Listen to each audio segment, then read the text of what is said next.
4. The Spirit and Bezaleel. As we have seen, our doctrine of man is important in that a false doctrine of man will colour our beliefs about the work of the Holy Spirit in man. A false or warped view of the work of the Holy Spirit will affect our doctrine of the nature of the Holy Spirit. A dualistic or tripartite doctrine of man, that is, mind and body, or mind, body and spirit or soul, will, as has been noted, give us a Hellenic rather than a biblical framework. However, it is definitely not enough to hold a unified view of man's nature, although such a view is true. It is necessary to say that man is a creature, but this too is not enough. The key fact about man is that he is a creature made in the image of God. His created status man shares with all of creation, but as image bearer, he is unique. Genesis chapter 1 verses 26 to 28. As God's image bearer, man thus is most truly what he was created to be when he is most faithful and obedient to the triune God.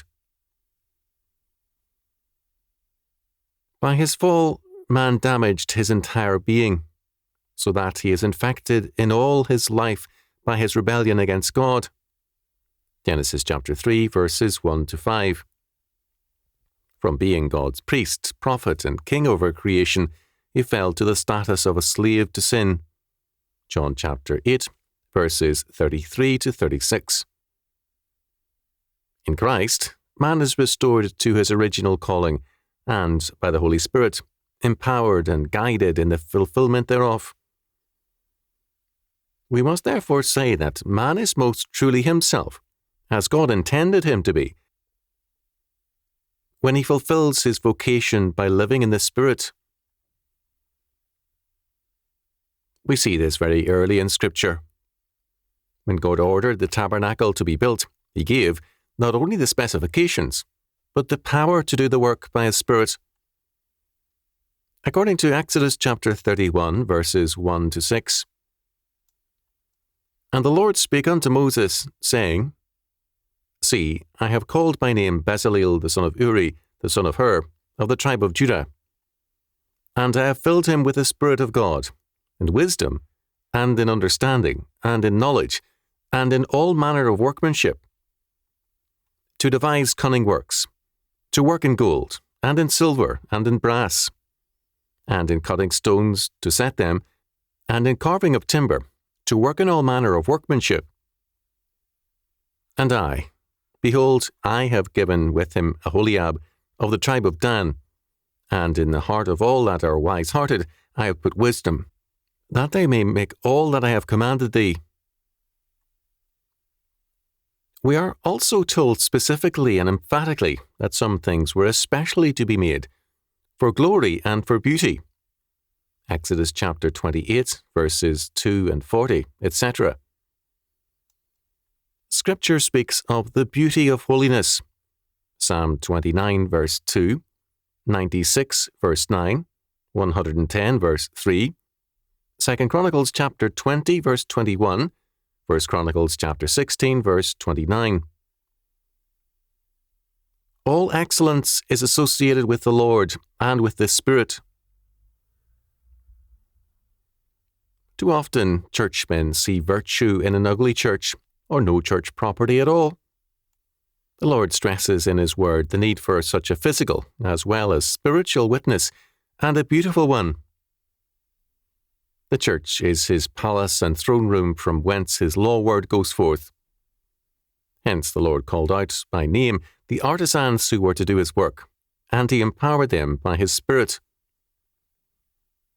As surely as prophets were used by the Holy Spirit, so too were God's artisans.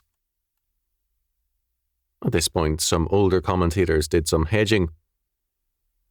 The Bible says Bezaleel was filled with the Spirit of God, but John Gill, 1697 to 1771, for example, one of the finer ones, limits this to a sufficient measure of natural wisdom, knowledge, and understanding in all sorts of workmanship hereafter mentioned.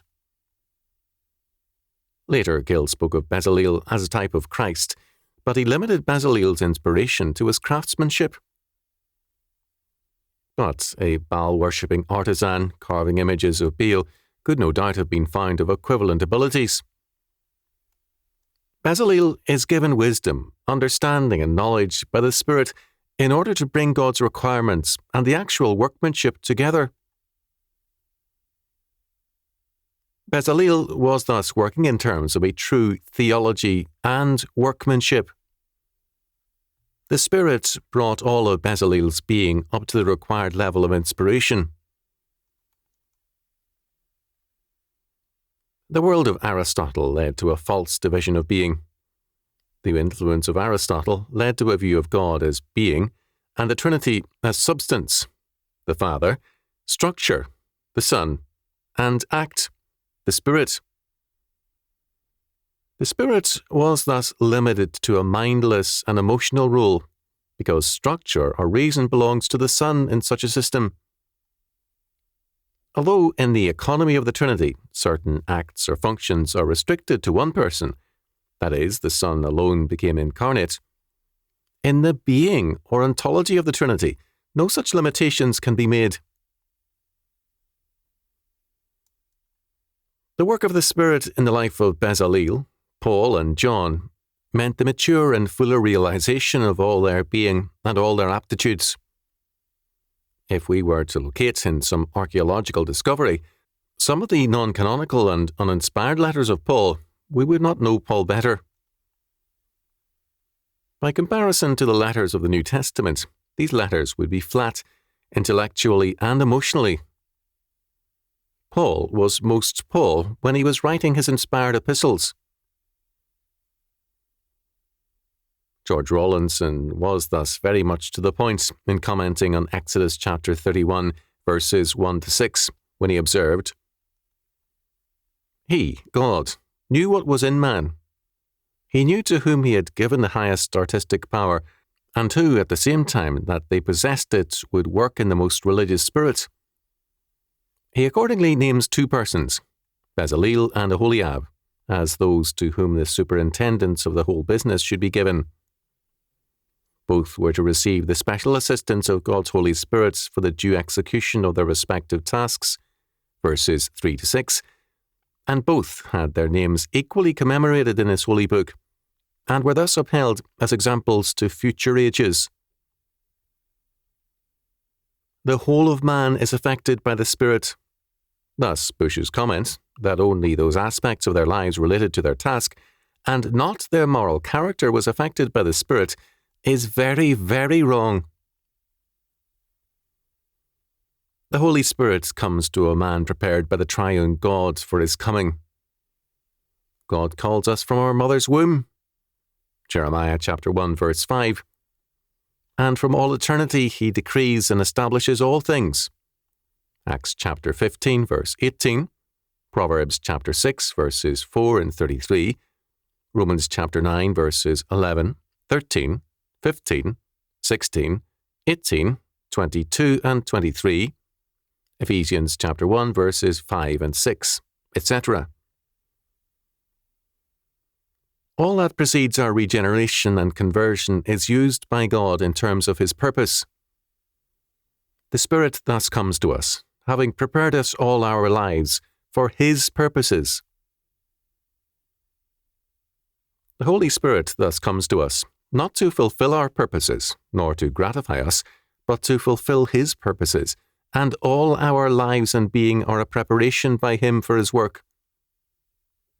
Our Lord at the Mount of Olives prayed, "Father, if thou be willing, remove this cup from me.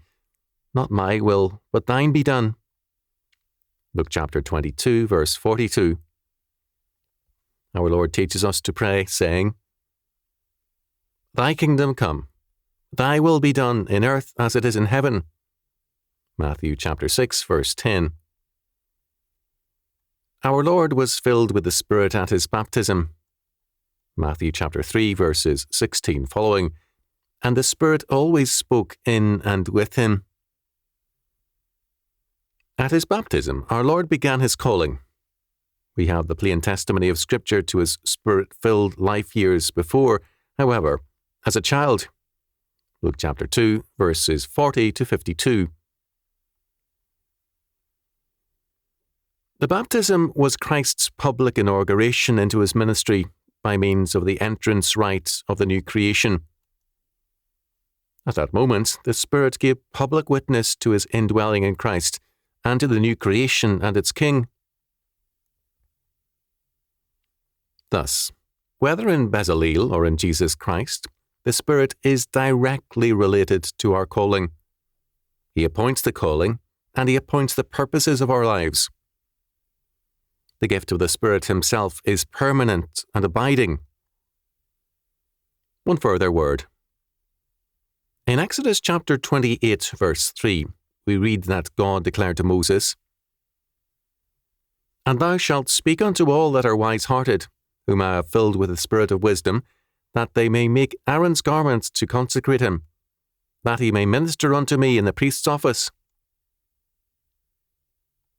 The men, Bezaleel and others, who were called, were already able and wise men, whom the Lord God had prepared all their days for his service.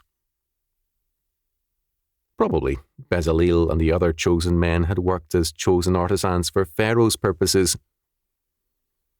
Leaving Egypt may have seemed the end of their calling. What use could a horde of ex-slaves have for skilled workers in gold, ivory, brass, wood, and other media of the arts? The journey into the wilderness may have seemed to spell a bitter freedom, release from Egypt's bondage, but the end of their calling.